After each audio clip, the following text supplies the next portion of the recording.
गोरखपुर से मुंबई जा रही ट्रेन के स्लीपर कोच में दो लड़कियां बैठकर मुंबई जा रही थी। टीटी उनके पास आता है, टिकट मांगता है, लेकिन उन दोनों में से एक लड़की के पास टिकट नहीं होता है, जिसका फायदा उठाकर वो टीटी उनसे बातें करने लगता है। उनके पास बैठ जाता है। कुछ देर के लिए वो अपनी ड्यूटी करने के लिए इधर-उधर जाता है, लेकिन फिर वो आकर वहीं पर बैठ जाता है। बार-बार उनके आसपास ही रहता और उनसे इधर-उधर की बातें करता। दोस्तों, उन लड़कियों की खूबसूरती ने उस टीटी का जीना हराम कर रखा था। उसकी ड्यूटी कानपुर तक खत्म हो रही थी, लेकिन वो मुंबई तक जाने का मन बना लेता है और उस ट्रेन के अलग डिब्बे में बैठी हूँ। लड़कियों के परिवार वालों को जरा भी खबर नहीं था कि आखिर इस सफर में चल क्या रहा है। दोस्तों, बार बार उस टीटी गाना, उन लड़कियों से बातें करना उन लड़कियों को अच्छा लगने लगता है। दोस्तों, बहुत ही इंटरेस्टिंग कहानी है, बहुत ही शानदार कहानी है। आइए जानते हैं पूरी कहानी इस वीडियो में। लेकिन वीडियो में आगे बढ़ने से पहले बस यही रिक्वेस्ट की, आप वीडियो को लाइक कर दीजिए, चैनल को भी सब्सक्राइब कर लीजिए ताकि मेरा हौसला बढ़ता रहे। दोस्तों, जो टीडी होता है उसका नाम होता है तरुण चौधरी और जो लड़कियां होती हैं, एक का नाम होता है बबीता 25 साल और दूसरी का नाम होता है अंजलि, जो उसकी बहन होती है। छोटी 20 साल की। दोस्तों, ये दोनों लोग मुंबई जा रहे थे। S5 कोच में टिरी जोतरन चौधरी होता है। आता है, बोलता है, मैडम टिकट दिखाइए। अब दोस्तों, जो बबीता होती है वो कहती है, सर मेरा टिकट जो है वो मेरे ससुर के पास है। टीटी चौंक जाता है कि दिखने में तो शादी शुद्धर लग नहीं रही है। ना मांग में सिंदूर है, ना पैरों में बिछिया है, ना कंगन है, ना चूड़ी है। कहीं से तो शादी शुद्धर लग नहीं रही है। फिर भी कह रही है कि मेरे ससुर के पास है। तो दीपिका कहती है कि वो लोग भी 3 में बैठे हुए हैं। तरुण कहता है कि ये तो एसी का डिब्बा होता है, उसमें वो लोग कैसे बैठे हैं और मैं उसमें जा कैसे सकता हूँ? मेरी ड्यूटी तो यहीं पर है, स्लीपर में मैं कैसे मान लूं कि आप सही बोल रही हो? तो बबीता रोने लगती है। उसकी बहन कहती है, सोन, मेरी दीदी सही कह रही है, टिकट उन्हीं लोगों के पास है। बोलता, कोई बात नहीं, आप चुप हो जाओ, मैं टिकट अभी चेक करवाता हूँ। दोस्तों, अपने साथी को फोन करता है, जो कि दूसरा स्टाफ होता है। केसिका उनसे बोलता है, इन लोगों से नाम पूछ करके जरा पता लगाओ, फला नाम के जो पैसेंजर हैं वो V3 में बैठे हुए हैं कि नहीं बैठे हुए हैं। तो अपना तुरंत उनके हाथ में लिस्ट होती है। चेक करता है, बोलता है कि हाँ सर बैठे हुए हैं। तो बोलता है, कोई बात नहीं, आप जो है उनको चेक मत करना, मैं अभी आके उनकी टिकट चेक करता हूँ, क्योंकि स्लीपर में कुछ सवारियां हैं जिनकी भी टिकट उनके पास है। बोलता है, ठीक है सर, आप आ जाना, कोई बात नहीं। आप दोस्तों, जब अगले स्टेशन पर गाड़ी रुकती है तो तरुण उतर के दौड़ के V3 में भागा जाता है और वहां पर उनसे बोलता है कि S5 में एक दो महिलाएं बैठी हुई हैं, तो टिकट आपके पास है क्या? बबीता नाम है। तो उन्होंने बोला, हाँ उसका टिकट मेरे पास है। तो तरुण बोलता है कि जो दूसरी लेडीज हैं उनका तो टिकट ही नहीं है, उनका टिकट दिखाइए। तो लोग बोले कि उसकी हमारी कोई जिम्मेदारी नहीं है, हम उसके जिम्मेदार नहीं हैं। उसकी जिम्मेदार जो वहां पर हमारी बहू बैठी हुई है वो है। अब टीटी से रहा नहीं जाता। उसके मन में तो हजारों सवाल उमड़ रहे थे। वह देखने की कोशिश कर रहा था कि वह जो उनकी बहू है, ये कह रहे हैं तो आखिर उनका बेटा कहाँ है। वह देखता है तो वहां पर 121 साल का लड़का होता है। एक उनकी सजा 18 साल की लड़की होती है। दो मियाँ बेबी होते हैं। इन चारों के अलावा कोई पांचवा दिखता नहीं है। इन्हीं चारों का टिकट भी था उनके पास। इसी का तो बोलता है, सर आप लोग एसी में बैठे हो और आप ही के घर की जो लेडीज है, आपकी बहू है, वो स्लीपर में बैठी हुई है अकेले। तो ऐसा कैसे हो गया? टिकट नहीं मिला क्या? तो जो बबीता के ससुर थे वो भड़क जाते हैं, बोलते हैं कि इससे आपको क्या मतलब? हम कैसे भी जाए, और अगर हम जनरल में जाते तो क्या आप हमारा हाल चाल पूछने आते? तो बोला, नहीं, मैं तो ऐसे ही पूछ रहा हूँ। फिर जो उसकी सास होती है वो बोलती है, क्यों, आपसे उसने कुछ कहा क्या? तो तरुण बोलते हैं, नहीं उसने तो कुछ नहीं कहा, लेकिन जब मैंने कुछ पूछा तो रोने लगी, तो बोली हाँ वो ऐसे ही नाटक करती है, नाटक करके ऐसे ही दिखाती है। तो जब उसकी सास इस तरीके से बोली तो जो टीटी था तरुण चौधरी 5 मिनट के लिए बैठ जाता है, वहीं बगल के ही सीट पर उनको समझने के लिए कि जरा देखो माजरा क्या है। दोस्तों, इतने में जो बबीता की सास थी वो बड़बड़ाने लगी कि बेटा तो मर गया, ये हमारे माथे पड़ गई। अब इसको तो हम देख ही रहे थे, अपनी बहन को भी लेकर जा रही है। अब अपने पति से कह रही है कि अब बताओ, तुम ही बताओ क्या करोगे, कैसे होगा। तो उसके ससुर बोलते हैं और जो होगा तो देखा जाएगा, अपनी जिम्मेदारी पर ले जा रही है, खुद देखेगी, हमको क्या लेना देना। अब दोस्तों, माजरा समझ जाता है जो तरुण होता है कि इनके बेटे की मौत हो चुकी है और जो बहू है वो विधवा हो चुकी है। अब दोस्तों, एक बार फिर तरुण उसी जगह पर आ जाता है जहां बबीता और अंजलि बैठी होती है। उसको देखकर वो लोग थोड़ा सरक जाते हैं, बैठ जाता है। बोलता है, भाई आपका तो टिकट है, उनके पास इनका टिकट नहीं है। तो उसने बोला, सर इनका तो नहीं है, बताइए हम क्या करें। तो तरुण बोलता है कि भाई टिकट तो बनवाना पड़ेगा इनका। तो बबीता कहती है कि सर कितने पैसे हुए, कैलकुलेट करता है। तो बोलता है कि 1,000 रुपए हुए पेनल्टी वगैरह लगाकर। अब दोस्तों, बबीता अपने पर्स से पैसे निकालती है, अपनी बहन से भी 300-400 लेती है। कुल मिलाकर 1,100 रुपए होते हैं, जिसमें से 1,000 रुपए वो तरुण को दे देती है। दोस्तों, जब 1,000 रुपए तरुण को मिलते हैं, टिकट बना देता है, बबीता के हाथ में दे देता है। इतने में दोस्तों, बबीता ने खाने का ऑर्डर दे रखा था कि 1 प्लेट खाना ले लेंगे, हम दोनों बहनें उसमें खा लेंगे। वो ऑर्डर आ जाता है और उसका ऑर्डर देने लगता है। तो बबीता कहती है कि भाई हमको नहीं चाहिए खाना। तो कहता है, क्यों, अभी तो आपने ऑर्डर दिया था। तो बोली, मेरे पास पैसे नहीं है। अब जो है तरुण ये सब देख रहा था, तो बोला कि अभी तो आपने ऑर्डर दिया था, 200 रुपए का ही तो है माँ ये नम। आप यहाँ से मुंबई जा रही हैं, आपके पास 200 रुपए नहीं है। तो बोली, हाँ नहीं है। तो कह रहा था, अरे यार तुम रख दो खाना, मैं पैसे दे देता हूँ। तो बोली, नहीं सा रहने दीजिए। बोला, नहीं खा लो, खाना खा लेना चाहिए दोस्तों। खाना रखवा देता है। 200 रुपए अपनी जेब से तरुण जो है उस वेंडर को दे देता है। वेंडर चला जाता है। अब दोस्तों, तरुण के मन में हजारों सवाल उमड़ रहे थे, क्या पूछूं, कहाँ से शुरू करूं, क्योंकि उसका कुछ ना कुछ वहां पर मतलब बनता था। बबीता की सादगी और उसकी खूबसूरती तरुण की आंखों में बस गई थी। तो इसलिए जो है किसी ना किसी बहाने से वो बातचीत करना चाह रहा था। तो तरुण ने कहा, मैडम ये बताइए कि आप लोग स्लीपर में जा रहे हो, वो लोग इसी में जा रहे हैं, तो ऐसा क्यों, क्या हुआ, टिकट नहीं मिला, क्या हुआ। तो बबीता ने कहा कि सर ये तो आपको उन्हीं लोगों से पूछना चाहिए था। उसने बोला कि मैंने तो पूछा, लेकिन वो तो बुरी तरीके से भड़क गए, उल्टा सीधा कहने लगे। तो बोली, हाँ वो लोग ऐसे ही बात करते हैं और हमारी बहन जा रही है, तो इसलिए वो लोग जो हैं गुस्से में हो गए। उन्होंने कहा इसको ले जाने के मूड में नहीं थे, लेकिन मैंने कहा नहीं मैं लेके चलूंगी। तो उन्होंने जो है ना मेरा मेल टिकट कटवाया ना, इसका कटवाया, वो तो मैंने पैसे दिए, रिक्वेस्ट किए, तब उन लोगों ने मेरा टिकट लिया। तो बोले, फिर आप अपनी बहन को क्यों लेकर जा रही हैं, अपने घर क्यों लेकर जा रही हैं। तो बोली, क्या करूं, घर पर मेरा कोई नहीं है, मेरी मम्मी है, मेरे पिताजी हैं, हम दोनों बहनें हैं, पढ़ी लिखी है, गांव में कुछ है तो नहीं। मैं सोची वहीं जाकर कंप्यूटर वगैरह करा दूंगी, किसी कंपनी में लगवा दूंगी, 5 से 10 हजार कमाएगी, शादी विवाह हो जाएगा।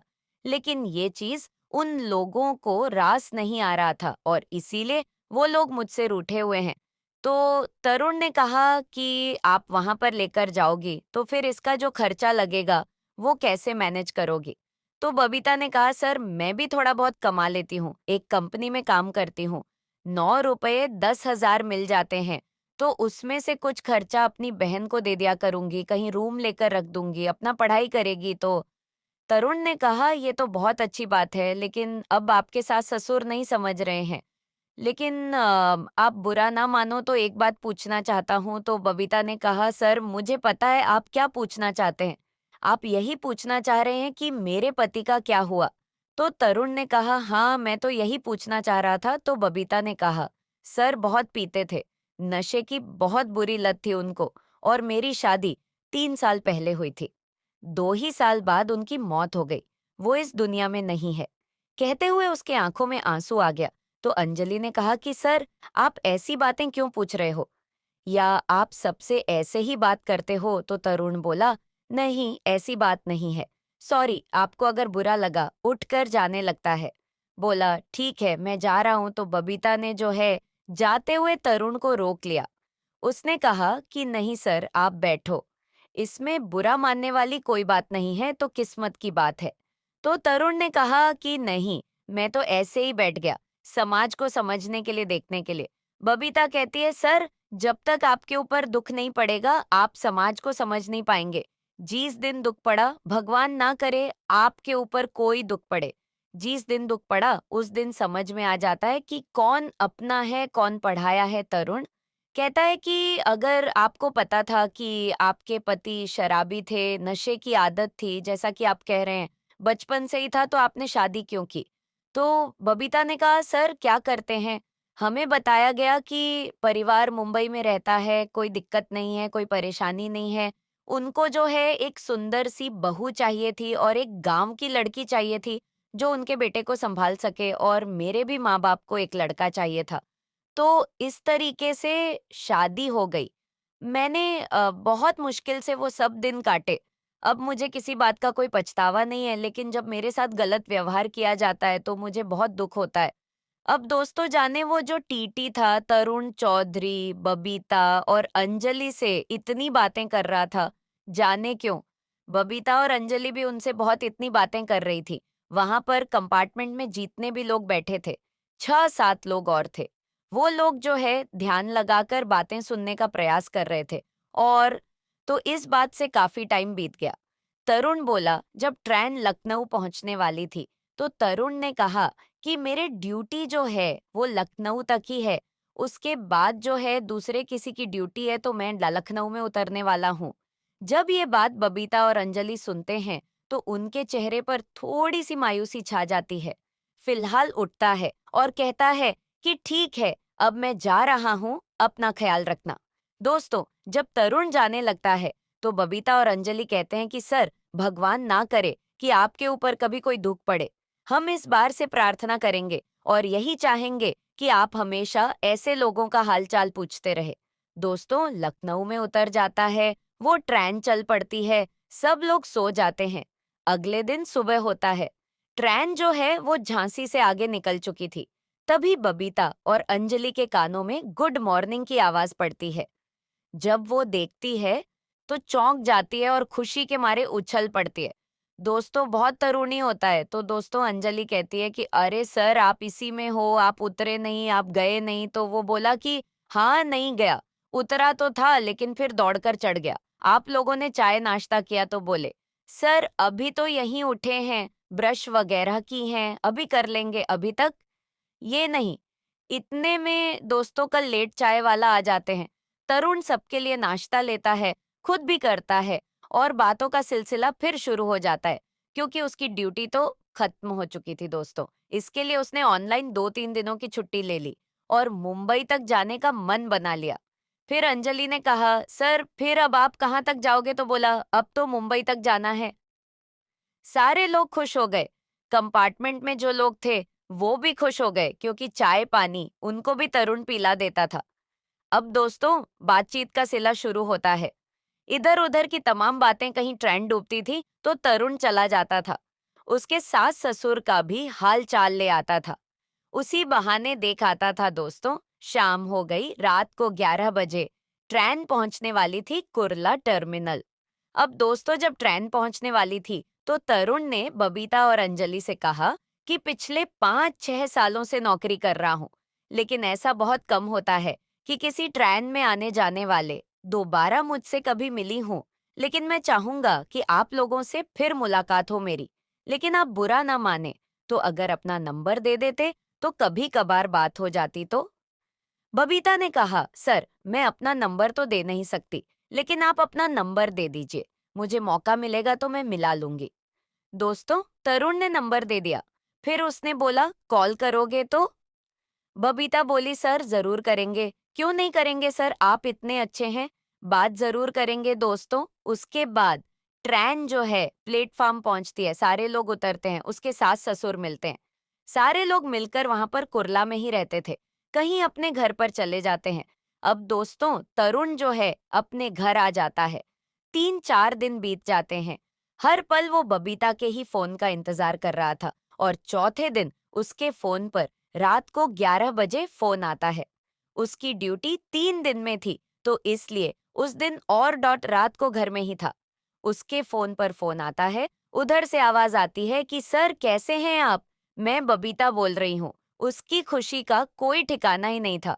दोस्तों तरुण, वो फोन उठाकर बोलता है कि क्या बताऊं क्या हाल है, और मैं हर पल आपके फोन का इंतजार कर रहा था, लेकिन मुझे लगा कि ऐसे कौन किसको याद करता है, कौन फोन करता है। बबीता कहती है कि नहीं सर, ऐसी बात नहीं थी, हम भी आपको याद कर रहे थे, लेकिन जब से यहाँ पर आए हैं तो घर में काफी बवाल था और 3-4 दिनों से काफी टेंशन थी। आज अपनी बहन के लिए मैंने कमरा ढूंढा है, तो आज उसी के पास हूँ, इसलिए सोचा कि आपका हालचाल ले लिया जाए। तो उसने बोला कि आप लोग कैसे हैं? बोली ठीक है। बोला घर में सब कैसे हैं? सास, ससुर, सब बोले सब लोग ठीक हैं, सब लोग मस्त हैं, कोई दिक्कत नहीं है। उन लोगों का क्या पूछना दोस्तों, हाल चाल हो गया तो। बबीता ने तरुण से कहा कि सर, मैं आपसे कुछ पूछना चाहती हूँ। तो तरुण ने कहा पूछिए।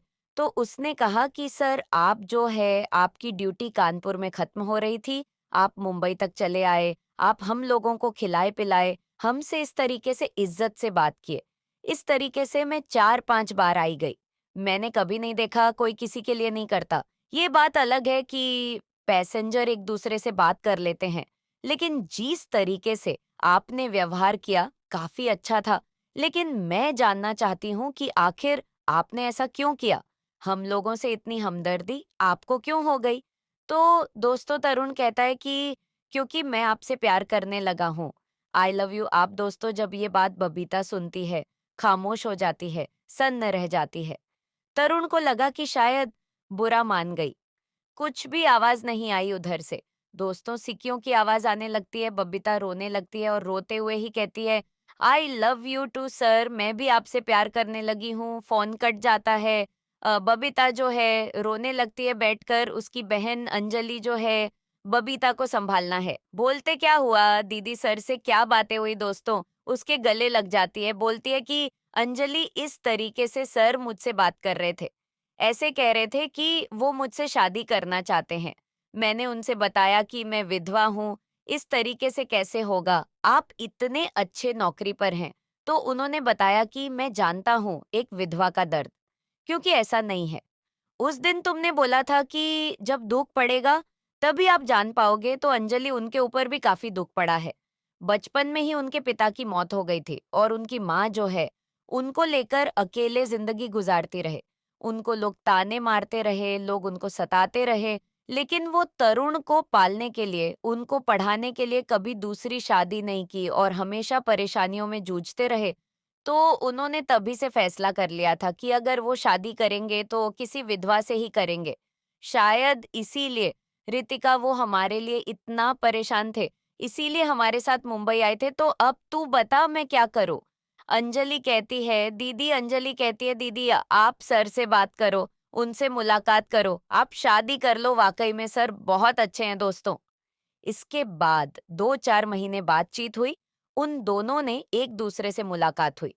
जब उसके सास ससुर को पता चला कि इसको तो एक अच्छी नौकरी वाला इस तरीके से पसंद कर लिया है, एक लड़का, तो लोग भी सन्न रह गए, लेकिन वो भी कहीं ना कहीं चाहते थे कि उसने हमारे बेटे के साथ इतनी परेशानी झेली है, तो चलो ठीक है, इसकी शादी हो जाए दोस्तों। इस तरीके से बबीता और तरुण की शादी हुई। दोस्तों, यह कहानी आपको कैसी लगी है?